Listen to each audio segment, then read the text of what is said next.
So hello students and viewers, how are you all? I hope all of you are fine and safe. This is your Arindam sir and you are watching Revision Learning.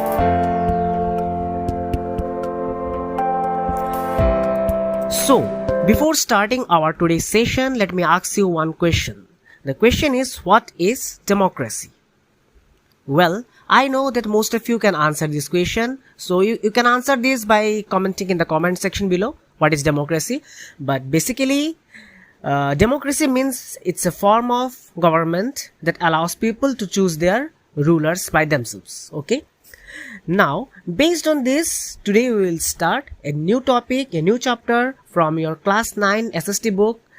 So today I have selected the topic Democracy in the Contemporary World, which is the chapter number 1 from your class 9 book, Democratic Politics, from Civics basically. Okay. So in this chapter, we will only learn about the democracy that have prevailed in the entire world. In most of the countries, how democracy got evolved, how democracy came into existence in some of the countries like Chile, Poland and etc. Basically, we will learn about democracy in the different world, how it got evolved. Okay, and in deep details like what is democracy or what is the use of democracy in the society, we have to move to the second chapter. So whenever we will discuss the second chapter, during that time we will clear it out what is democracy or what is the use or importance of democracy. So what are the introduction or what are the important points that we are going to learn from this chapter? In this chapter, basically we are going to learn about the story of Chile when the president of Chile, Salvador Allende, was killed by the military coup of 1973, and after his death, how the democracy came into existence in Chile. Similarly, the story will move to the Poland, where the United Workers' Party, that is a communist party, ruled Poland and democracy was not at all there. But ultimately, how democracy came in Poland, we will discuss about those things also. After that, we will move to the features of democracy, where we will be learning about some important rules and regulations about the democracy, but in a very brief way. Okay.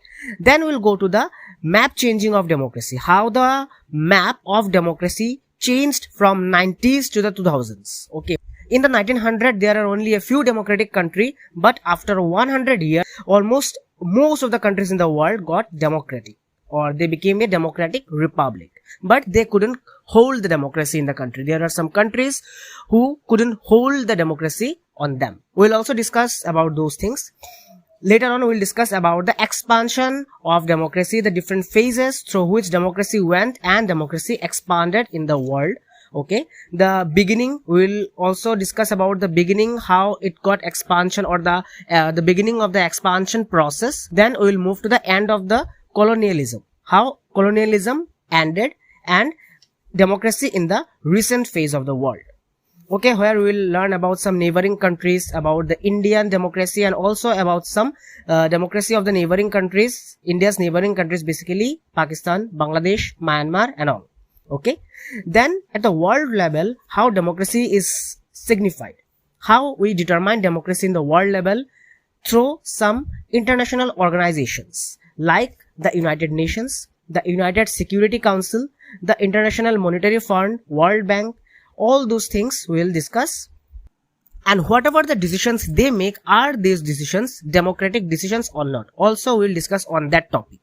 Okay, and lastly we will discuss about the democracy promotion in the rest of the world. So I hope that you will understand this chapter properly. This is a very important chapter because from this chapter your civics is going to start. Class 9 civics is going to be started, and after this we will learn about so many things which are basically related to democracy.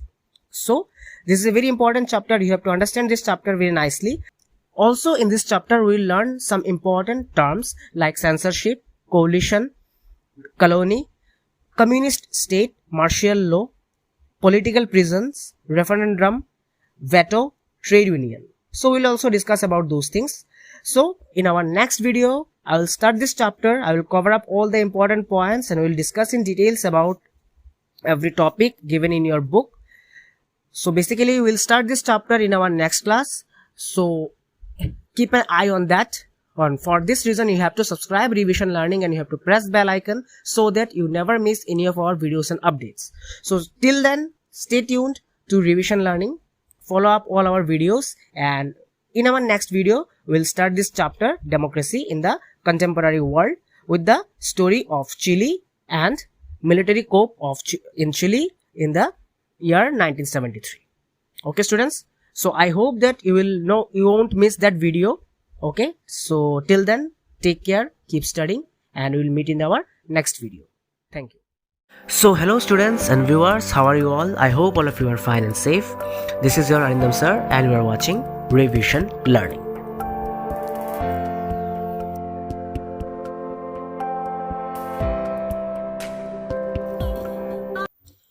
So today we will start your chapter number 1 from Civics, Democracy in the Contemporary World.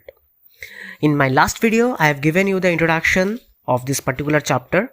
So today we will start from the story of Chile. So before you go to your textbook, in your page number 3 of your textbook, you can see a picture of 3 or 4 men.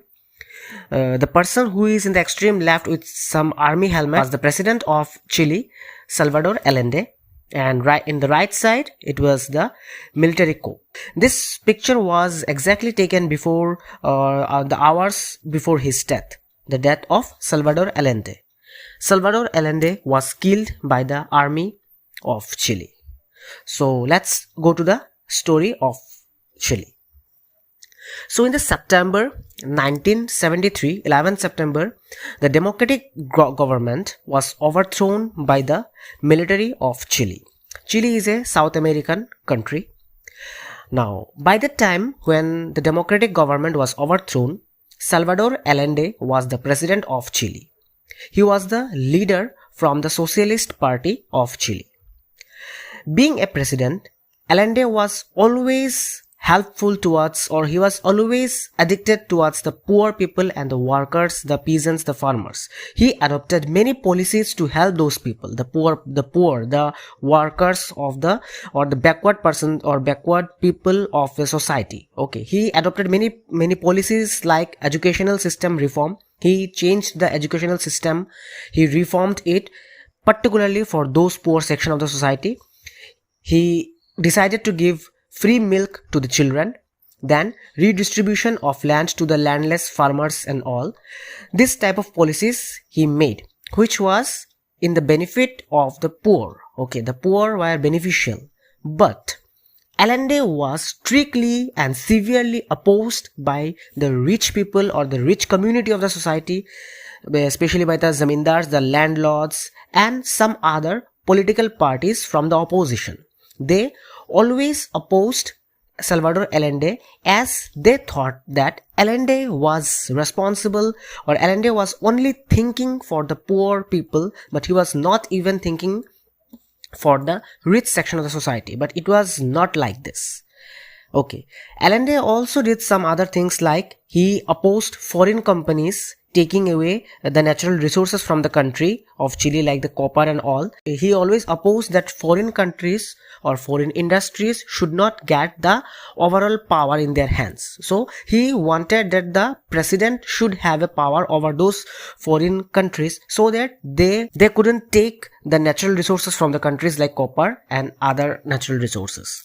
So this was basically the idea or the thinking of Salvador Allende. So you can easily say that Salvador Allende was a great leader. He always thought for the poor persons, but as he was opposed by the rich, landlords and other political parties, ultimately on the 11th September, as I told you, the democratic government got demolished. It was overthrown by the military of Chile. So ultimately, now we are going to the military coup of 1973. What's the military coup? On the particular day, the military or the army, which was led by General Augusto Pinochet, okay, we call it as Pinochet, General Augusto Pinochet, he was the army general. He was leading that military coup, and that particular coup attacked president's house and killed Salvador Allende. You can just think that only president and some of his ministers were on the one side and the entire military of that country was on the other side. Why? Because the military general was instigating the entire army group to go against the president, and because of that particular reason, the general Augusto Pinochet, he led a great army coup, and that army attacked president's house, killed Salvador Allende. The defense minister was also arrested, and ultimately General Augusto Pinochet became the next president of Chile. Now, General Augusto Pinochet ruled for 17 years in Chile, and by that time, or during that time, there was a total military dictatorship which got established in Chile. Dictatorship in the sense that the entire Pinochet's government or the army rule killed and tortured almost all his opponents. One of his greatest opponents was the Chilean Air Force General Alberto Bachelet. So what the Pinochet's government did, entire Alberto Bachelet's family, his wife, his daughter were put into the prison and they were severely tortured, and more than 3,000 people were killed by that military group. Okay, so that reason I said that it was a total military dictatorship that got established in Chile during these 17 years. Okay, so it's a very long time. Now you must be thinking that how democracy came back into Chile. So now we'll read about the restoration of democracy process in the Chile. Now what happened exactly? You might say, or you can say that it's because of his overconfidence. Maybe what General Augusto Pinochet did, he held a referendum in the 1988. Now, the referendum means a direct vote in which an entire electorate is asked either to accept something or to reject a particular proposal. Like here, it's a clear hand or a clean sheet given to the people. Referendum means a clean sheet which is given to the people to say something, to have their own opinion. Okay, so Pinochet, what he thought that the 17 long years he ruled the people, so it was his overconfidence that he thought that the people will support his government for the next few years or for the upcoming years. And for that reason, what he did, out of the blue, he went out of the blue and he held a referendum. Taking that into consideration, the people voted no to his government. The people said that we don't want this particular government, and as this was a referendum and the rule of referendum, that whatever the people will say, the one who held the referendum had to abide that. So because of that reason, when people rejected his government, his total army or the army's rule or army government, you can say, got abolished. So by that process only, political freedom came back in Chile, and political freedom means, you can say, democracy came back in Chile. Then what happened? You remember I said General Alberto Bachelet was the Chilean Air Force General. So I said his wife and his daughters were also put in the prison by the Pinochet government. So his daughter's name was Michelle Bachelet, and when the army's rule government or the army's government was abolished and the political freedom, the democracy came back in Chile, Michelle Bachelet was elected the president of Chile in January 2006. During that time, before that, several elections were held and several other leaders are also there. But ultimately in January 2006, Michelle Bachelet was elected as the president of Chile, and she became the first woman to be a defense minister of Chile. So, like this, restoration of democracy or the democracy finally came back in Chile. So I hope you have understood about the story of Chile. Now we will move to the story of Poland. Democracy in Poland or the story of Poland. So in 1980, Poland was basically ruled by a communist party. The name of the party was Polish United Workers' Party. Now what is a communist party means that communist party never allows any other party to raise their voice, to do any strike or to protest something. Communist party never allows it. Basically, communist party never allows other political parties to function. Okay. And this particular government, that is the Communist Party government, it was controlled by the Soviet Union, that is USSR. Now Soviet Union was the union which we know as Russia, and now presently. Now Russia was the head of that particular union. Along with Russia, 17 or 16 other countries are also there, and though all those countries like Armenia, Azerbaijan, all those countries together made the Soviet Union, the union of 17 or 16 countries. Now they were controlling the Polish United Workers Party. Now on the August 1980, the workers, as it was a workers party, so workers from the Lenin shipyard, okay, Lenin shipyard, they went on a strike, and the strike was on the fact that they wanted their crane operator to get back the job, as the crane operator of that particular shipyard was terminated from the job. So they wanted that the crane operator should get back the job. Then because of this reason, they held a strike, though it was not allowed, but still, as it was a workers union, but they never got any trade union or something. They never got like this. They never had any union. But this time they decided that as their crane operator was terminated from the job, so this time they had to make a strike. They had to do a strike just to bring that crane operator back to the job. They got energy, they got more power when a former electrician, Lech Walesa, joined the strike. Lech Walesa was also terminated from his job in 1976 as he demanded higher pay, because he was an experienced person, and because of that reason he demanded higher pay in 1970 on his job, and for that reason he was terminated, he was dismissed from his job. So when Lech Walesa joined the strike, the Polish workers got more power, and this time from the basic motto of the strike was to get back the crane operator, but this time the workers demanded, or they raised their demands. They said to the government that they want, now first of all, as they don't have any trade unions, so they want to form an independent trade union. Second, they said they want the release of political prisoners, the prisoners that were kept or put into the behind the bars. Those who political prisoners means those who protested for some reason, and it was the Communist Party rules, so it was not allowed, so those political workers were put behind the bars. So they wanted the release of those prisoners, and they wanted the end of censorship. Now, censorship means the freedom of expression, which is taken away from the citizens. Freedom of expression, definitely being a communist party, the freedom of expression was taken away from the citizens. So they said that they wanted to end this censorship. They wanted to get back their freedom of expression. So these were the demands raised by the workers. And what was the outcome? Ultimately, that the workers, which was led by Lech Walesa, signed a 21-point agreement with the government, and a new trade union was formed that was named as Solidarity.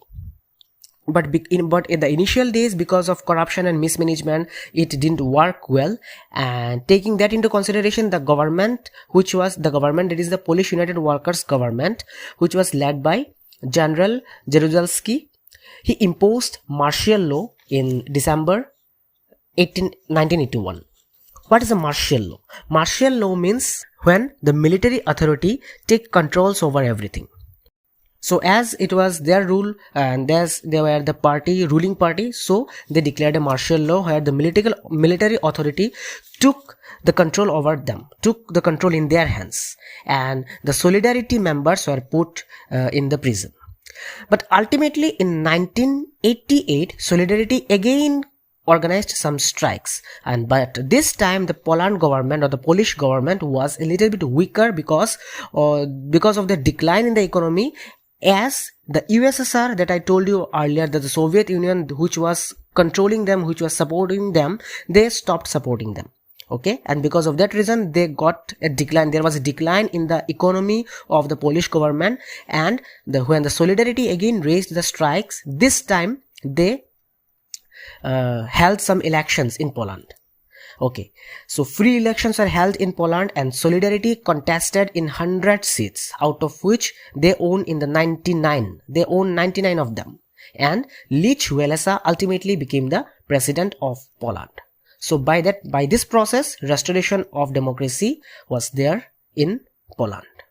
So I hope that you have understood about the story of Poland and Chile. Now some two features of democracy that we can say ultimately after reading these the two stories is that democracy. What is democracy? Democracy is a form of government that allows people to choose their rulers, to have their own opinion. Deep or more deep about democracy we will read in your chapter number 2, so we are not going through that portion right now. Okay, so now let's move to the changing map of democracy. So here you can see the three maps are given in your book in page number 8 and 9. Okay, so what these maps basically means, here in this map you can see that in the first map, so here basically in this picture, it is in the first picture it is told that in the 1900, in the year 1900, only a few democratic countries were there in the entire world.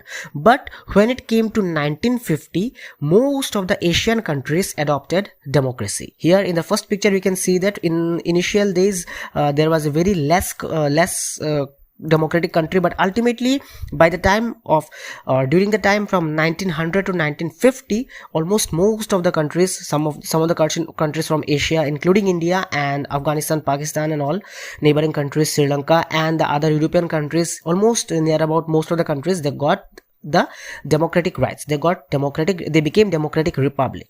Now the second picture, it is told that in 1975 more countries adopted democracy. Now if you compare the picture number 1 with picture number 2, you can easily see that more countries than from picture number 1 became a democratic republic in picture number 2, but some were overthrown. Some countries couldn't hold their democracy. We'll read about some examples afterwards. Now in the third picture you can easily see that in the 2000, when it came from 1975 to 2000, within these years almost half of the countries of the world, they became democratic republic. So these three pictures told about the changing of the maps of democracy within the course of time from 1900 to 2000. So I hope you have understood about this changing map of democracy. So students, if you had liked my explanation, then please like this video, share it to your friends, and don't forget to subscribe Revision Learning and press the bell icon so that you never miss any of our videos and updates. Please show your support, show your love in the comment section, help us to grow. Subscribe Revision Learning and take care of yourself, take care of your family members. So with this, I'm wrapping up today's session. I hope you have understood everything. If you have any doubts or queries, you can ask me in the comment section below. And keep studying, keep learning. We'll meet in our next video. So hello students and viewers, how are you all? I hope all of you are fine and safe. This is your Arindam sir and you are watching Revision Learning.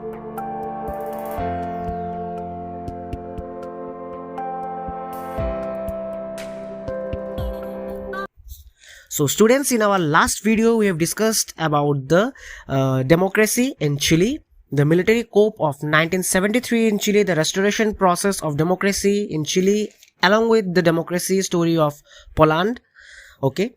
Similarly, we have also read about the changing map of democracy, how the world map got changed over the time from 1900 to 2000. Okay. Now today we will focus on the topic phases in the expansion of democracy. So students, we are here again in another session from your class 9 SST Civics class. We are discussing the chapter number 1, democracy in the contemporary world, and in this chapter we have discussed the half portion of the chapter. If you have missed that video, the link is there in the description box. You can go to the description and you can check the video link. Okay, now let's start with our today's topic, phases in the expansion of democracy. Now how democracy expanded over the course of time. Okay, so we'll read about the beginning phase, then the middle phase, and then we'll go to the recent phase. Okay, so in the beginning phase, the democracy basically began with the French Revolution. We have read the French Revolution in your history chapter. So in the French Revolution, what was the ultimate idea that we got from the French Revolution? The idea of liberty, unity, freedom, integrity, everything we got, and these things are all related to the democracy. So we can say that the basic idea or first democratic struggle began with the French Revolution in 1789 all over the Europe. But when it comes to Britain, then the democratic struggle process was slow. During the 18th and in the 19th century, slowly they got the democratic power. Okay, the right to vote was also granted to the people of Britain during that period of time, 18th century to the 19th century. Now during 1776, some of the British colonies, they declared themselves independent, and ultimately they came together and formed the United States of America. So United States of America was initially, there were two separate regions. The one was North America and one was the South America. But when British colonies that were there in the South America, they declared themselves independent, then both the colonies, that is the North America and South America, both the portions got united, and ultimately they formed the United States of America. And in the 1787, they got the democratic rights. Now, along with the democratic rights, there comes the voting rights. The voting rights comes from one concept. The concept is the concept of universal adult franchise or universal adult suffrage. Okay. Now, this universal adult franchise or universal suffrage means all the people, those who are above 18 years, have the right to vote.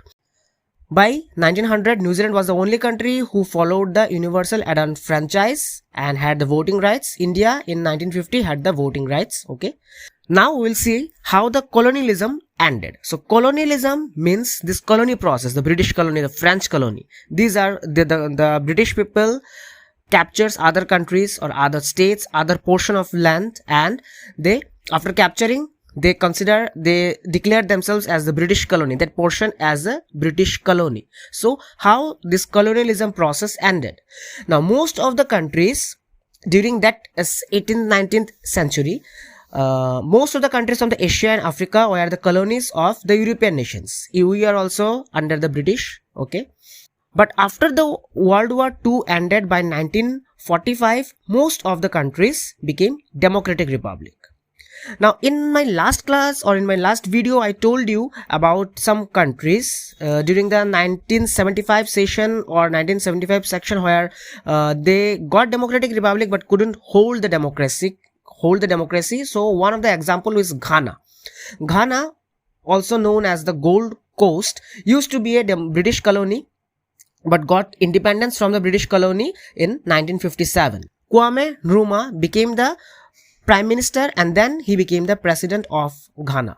But ultimately during 1966, that government was overthrown by the military that we have already seen in Chile. So their government, the Kwame Nkrumah's government, was overthrown by the military, and ultimately Ghana couldn't hold up the democracy for long.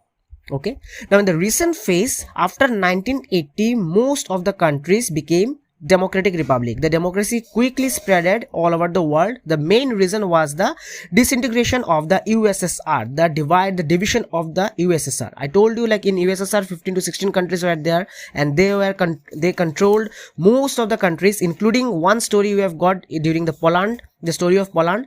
So when there was a disintegration, there was a when the USSR dissolved, when the USSR broke down, several countries became free from the control of the USSR and they became democratic republic. India's neighboring countries also, like Pakistan and Bangladesh, they also made a great transition from army rule to the democracy rule during the 1990s. Okay, Nepal was another country where the king of the Nepal gave up his power, but slowly during that 1999-2000 session, General Musharraf again brought back the army rule in Pakistan. But during 2008, Pakistan and Nepal again became democratic republic. Okay. So another story, now we will read about another country. That country's name is Myanmar, or earlier name was Burma.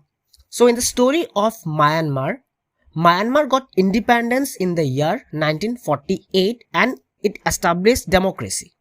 Okay. But in 1962, the democratic rule ended by the military coup. There was a military coup similar to the coup of in Chile, the coup of 1973 in Chile. Before 1973, in 1962, there was a military coup in the Myanmar country, and that military coup destroyed the democratic rule. It ended the democratic rule. In 1990, elections held there, and National League for Democracy own.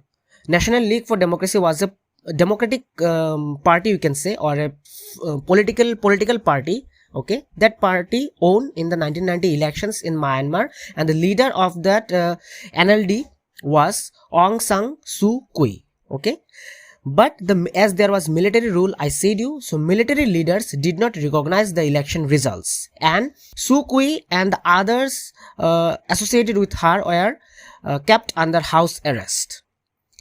More than 10 lakhs people have been uprooted or were uprooted by this military ruled government during that time in Myanmar. But ultimately, by 2015, National League for Democracy continued their fight for democracy, their struggle for democracy. They held elections again and again, and ultimately democracy was established in Myanmar. And Suu Kyi was awarded the Nobel Peace Prize also. Now we will read about some international organizations at the world level where democracy is there, but in some organizations democracy is also not there. I think you will be confused what I said, so let's just read these things, then I think everything will be clear up to you all. Now some of the international organizations are there, like the United Nations, UN, the United Security Council, International Monetary Fund, World Bank. So what are the uses, or why these nations or why these international organizations are there? Now the United Nations make different rules and regulations, different laws to govern other countries. Okay, it controls the environment degradation of different countries. The Global Association of the Nations of the World also controlled by the United Nations, and it helps in the cooperation in the international law, in the security, economic development, etc. The main thing is that the United Nations has made enormous positive contributions in maintaining international peace and security, promoting cooperation among the different states, international development. Everything was maintained by the United Nations. Okay, and United Nations was created just to follow up these processes. Now, as I told you, that United Nations also maintains the security and all. So for maintaining that, it has the United Nations Security Council. Okay, it's an organ of the United Nations, and this is particularly responsible for maintaining peace and order, peace and security among the countries. Another international organization is there, International Monetary Fund. Okay, it lends money to most of the countries when someone needs money. Okay, so now the question is that now the question is that are these international organizations democratic organization or not? So let's start with the United Nations. Now the United Nations have 193 members or 193 member states, member countries are there in the United Nations, and they all have one vote each in the United Nations General Assembly. This General Assembly is the political body which meets yearly in a session under a president elected from the representative of the member countries. Okay, so all the member countries, the 193 member countries, has one vote each, and that voting is done in the United Nations General Assembly, the general meeting. So thus we can say that the United Nations is a democratic organization because it has the vote, it has the right to choose someone, it has the right to choose a president, it has the right to choose one general assembly and one election body and all everything. So we can say that United Nations is a democratic organization, but that General Assembly cannot take decisions. It's just a meeting where everyone sits and decide, and decisions were taken on several matters. So United Nations or UN is a democratic organization, but this General Assembly is not a democratic organization. Okay. Now the second one is the United Security Council. Now here there are 5 permanent members in the United Security Council and 10 temporary members. Now the 5 permanent members are the United States of America, United Kingdom, France, Russia and China. They have the real power. The other 10 member countries were selected by the General Assembly, that the UN General Assembly. In that UN General Assembly, the other 10 member countries were selected over a tenure of 2 years terms. Okay, and each member has a veto power. Veto power means Veto power means the right of any party or any member or any person to stop a particular decision. So whatever the decisions were taken in the United Security Council, among the 5 permanent members, if any member opposes any decision, then that particular rule or that particular thing cannot be imposed, because one member has already opposed. One member out of the 5 permanent members have opposed. So that's why these 5 permanent members have the veto power. If any rule is going to be imposed, and if suddenly suppose China oppose that no, we are not allowing this rule to get implemented and all, then that rule or that particular thing won't get implemented. Why? Because one of the permanent members used the veto right, the veto power. So ultimately, we could say that this United Security Council is not a democratic organization, because apart from the 5 permanent members, the other 10 members don't have that much power to speak, that much power to have their say in the general public meetings and all. So because of that reason, the UN Security Council is not a democratic organization. Now, talking about the International Monetary Fund, we all know that International Monetary Fund is one of the biggest money lenders in the entire country. 189 members they have in the IMF, but everyone don't have the equal rights. The voting rights are there as per according to the country's contribution to the IMF. Like one country is contributing more, suppose USA is contributing 50%, so 50% voting rights or 50% powers will be given to the United States of America. Whereas like any other country, like for example Germany or Italy or any other country, they are contributing less, so their powers will be less. So this is also not an democratic organization. Okay, in the IMF there are basically 7 permanent members, like United States of America, Germany, Japan, UK, Italy, France and Canada. Okay, now talking about the World Bank also has the president system. One president is there from the World Bank who has been always selected from the United States of America, and it is told that the president should have been or should be a US citizen. So again, you can say that here again the biasness is coming from one country, basically everyone is focusing and all. So World Bank is also not a democratic organization.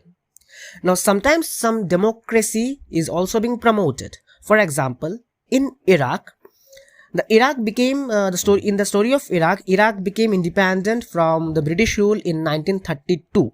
But since the 1968, the Iraq has been ruled by the Arab Socialist Ba'ath Party, where Saddam Hussein was the leader. This government, the government of Saddam Hussein, abolished all the traditional Islamic laws, okay, but they gave voting rights to the women. But after Saddam Hussein became the president of Iraq in 1979, he started a dictatorial government. Okay, so when he started a dictatorial government, the United States of America, along with some other countries, they alleged that Iran possessed nuclear weapon and other mass destructive weapon, which might be very dangerous for the entire world. So that's why the United States of America and the other nations, its allies, you can say, they invaded and occupied Iraq and captured Saddam Hussein and installed interim government. They told that from now onwards there would be no dictatorship rule in government or no dictatorial government in Iraq. There should be it should be a democratic republic. There should be democracy.